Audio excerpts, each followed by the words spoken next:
a El Taller del Gnomo.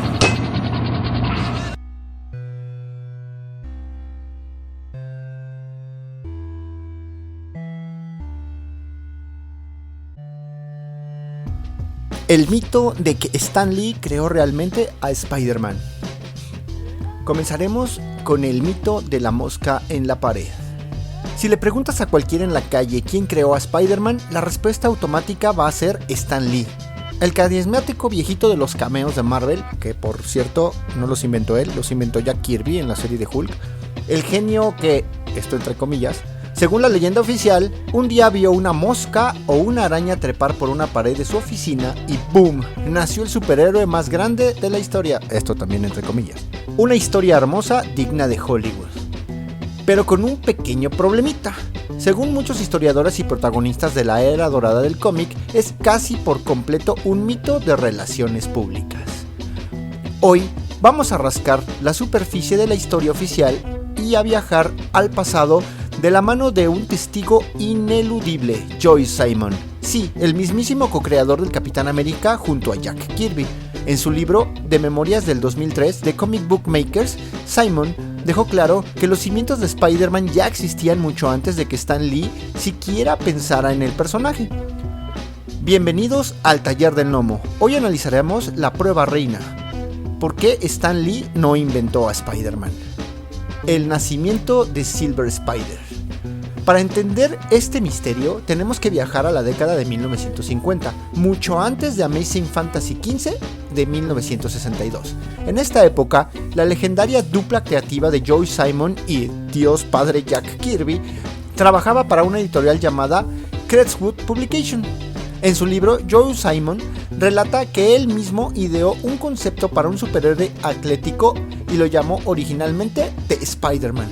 La editorial lo rechazó, pero Simon no tiró la idea a la basura. Años después, se alió con CC Beck, el creador visual de Shazam, Capitán Marvel, para darle forma a un nuevo guión. Ahí rebautizaron al personaje como The Silver Spider, la araña de plata.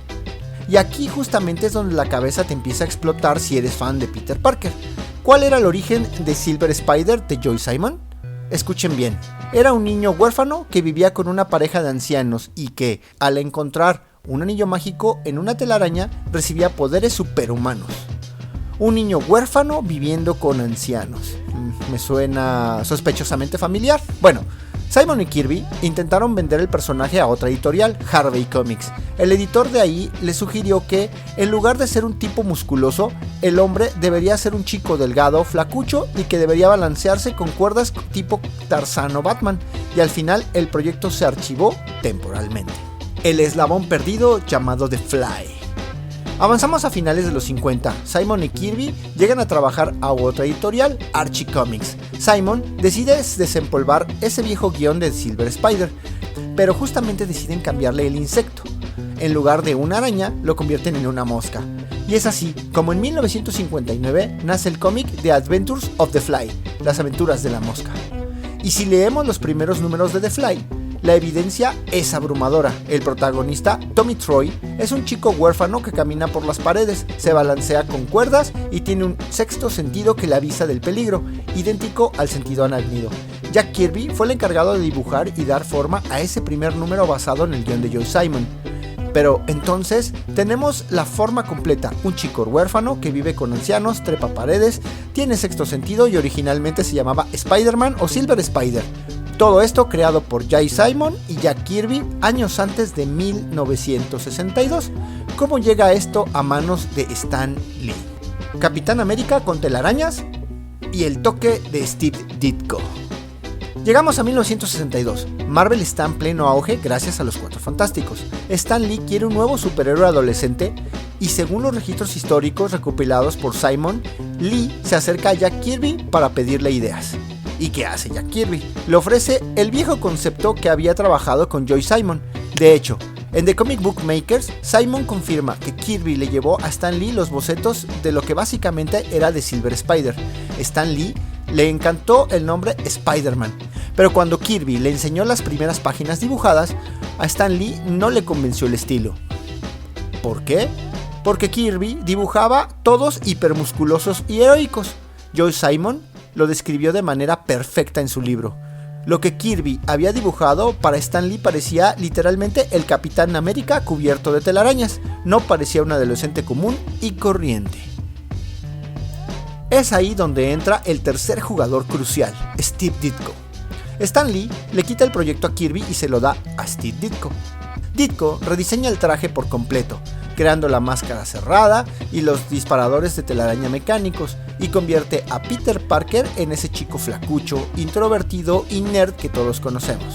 Por su parte, Stan Lee solamente cambia el origen, cambiando el anillo mágico por la famosa mordedura de la araña radioactiva. Si ustedes creen que la perspectiva de George Simon con la creación de Spider-Man es dura, esperen a escuchar lo que uno de los creadores más importantes de la historia del cómic, Alan Moore, opina sobre el sonriente Stan Lee. El creador de Watchmen nunca ha tenido piedad con la mitología de Marvel. En varias entrevistas, Moore ha dejado claro que, para él, la industria le ha hecho una injusticia histórica gigantesca a tipos como Jack Kirby o Steve Ditko. De hecho, tiene una frase habitual. Dice que había una razón para la que Jolly Jack Kirby no siempre estaba feliz, por la que Sturdy Steve Ditko no siempre era firme y por la que Smiling Stan Lee siempre estaba sonriendo. Básicamente que Stan Lee sonreía porque se estaba quedando con el dinero y los aplausos de los demás. Para Alan Moore, el método Marvel, donde Stan Lee solo daba una idea de una línea, el dibujante creaba toda la narrativa, el ritmo y el diseño, y luego Stan solo ponía los diálogos. Era solamente un truco para robarle la autoría de los artistas. Moore sostiene que en la práctica Jack Kirby y Steve Ditko eran los verdaderos escritores y creadores de los cómics. Y Moore suele contar una anécdota muy ácida para demostrar el nivel de mitomanía de Stan Lee. Recuerda que en uno de los libros de orígenes de Marvel vio textos donde daban a conocer que Stan Lee había tenido que ver con la creación del Capitán América. Y Moore, con su clásico humor británico, dice: a ver, el Capitán América se creó en 1941 por Joe Simon y Jack Kirby. En ese año, Stan Lee era un maldito adolescente que solo estaba en la oficina para llenar tinteros y traer sándwiches. Es físicamente imposible. Aunque los historiadores aclararon que tal vez, solo tal vez, Stan no lo dijo textualmente así. La realidad es que para la publicidad de Marvel sí llegó a acreditar a Stan por personajes del pasado. Para Alan Moore, Stan Lee no era un genio de la escritura, era un genio de las relaciones públicas, un promotor creativo que convenció a toda una generación de jóvenes de que él solito había creado un universo, mientras que los verdaderos genios creativos morían casi en el olvido financiero. Pero Alan Moore no es el único. Si miramos hacia atrás, los mismos artistas que trabajaron codo a codo con Stan Lee en los años 60 terminaron explotando por la misma razón. Es el caso de Wally Wood, una de las mentes más brillantes del cómic y quien definió visualmente a Daredevil. Es trágico y clarificador. Wally Wood renunció a Marvel furioso en los años 60. La pregunta, ¿por qué? Porque se dio cuenta que estaba haciendo dos trabajos por el precio de uno. Wood dejó una frase para la historia que resume el método Marvel a la perfección. Decía: yo entraba a la oficina en una sesión de planificación. Nos quedábamos mirando fijamente a Stan Lee y a mí hasta que se me ocurría la historia. Y escribía el 99% del cómic, pero a Stan le pagaban como escritor y a mí solo como dibujante. Es que era un negocio redondo para Stan Lee. De hecho, Wood contaba que una vez escribió un guión completo para demostrarle que podía hacerlo solo. Stan Lee lo leyó, le dijo que era un desastre y que tendría que reescribirlo por completo. Cuando el cómic se publicó, Wally Wood lo abrió y descubrió que Stan Lee solo había cambiado 5 palabras de todo el guión. 5 palabras para poder firmar como autor y cobrar el cheque de escritor. Fue la gota que derramó el vaso y Wood renunció. Y si queremos ir a la fuente directa de Spider-Man, tenemos los propios escritos independientes que publicó Steve Ditko años después. Ditko era un tipo extremadamente reservado. Publicó ensayos donde desmenuzaba los textos de Stan Lee y escribían los libros de los orígenes de Marvel. Ditko desenmascaró el lenguaje de Stan Lee, explicaba cómo Lee usaba palabras muy calculadoras en las entrevistas. Stan solía decir cosas como: yo decidí crear este personaje y elegí a Ditko para que hiciera las tareas de dibujo. Ditko argumentaba que, al presentarse como el ideólogo y relegar al artista a un simple dibujante de tareas, Stan Lee borraba el hecho de que el diseño visual, la narrativa visual y el ritmo de la historia que es el 80% de un cómic, era propiedad del artista.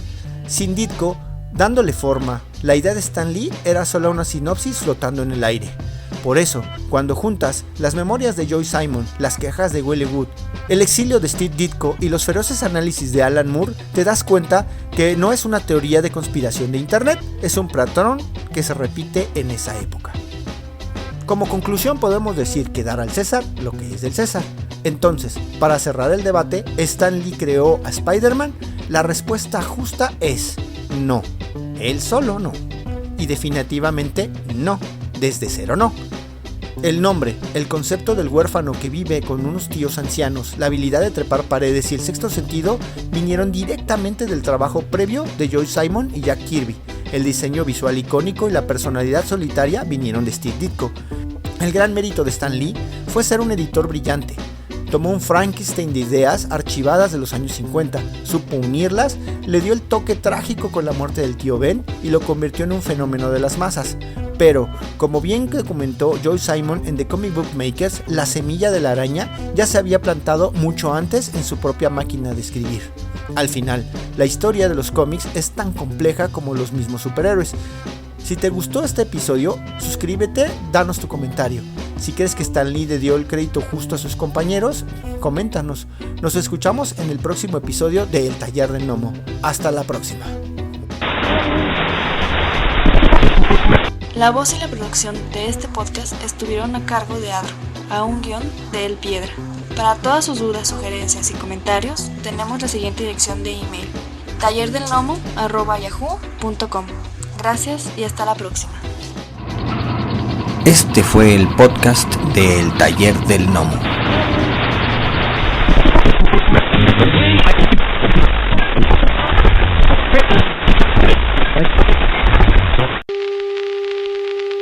For the next 60 seconds, this station will conduct a test of the emergency broadcast system. This is only a test.